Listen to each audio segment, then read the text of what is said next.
আজ আপনাদের সাথে শেয়ার করব দুনিয়ার সব থেকে সহজ পদ্ধতিতে পোয়া পিঠে বা তেলের পিঠে রেসিপি। এটা বানানো এতটাই সহজ, আজকের রেসিপি না দেখলে সত্যি বলছি বিশ্বাস করবেন না।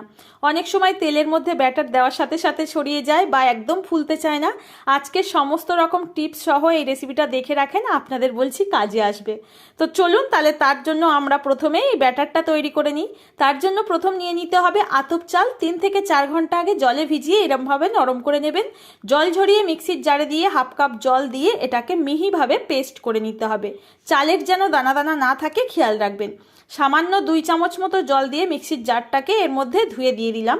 এবার এর মধ্যে আমি দিয়ে দিচ্ছি হাফ কাপ পরিমাণে ময়দা, স্বাদ মতো লবণ।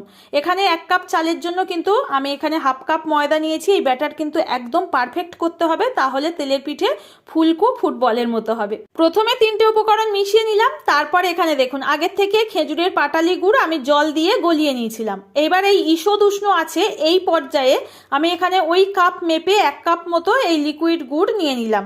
হাতের কাছে যদি খেজুরের গুড় না থাকে চিনি দিয়েও করতে পারবেন।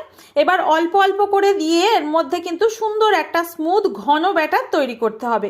সব সময় খেয়াল রাখবেন পোয়া পিঠের জন্য কিন্তু আমাদের ব্যাটারটা একটু ঘন হতে হবে, তাহলে কিন্তু পারফেক্ট হবে। তেল আগের থেকে আমি গরম করে নিয়েছি। তারপর দেখুন এখানে ব্যাটার দিয়ে দিতে হবে।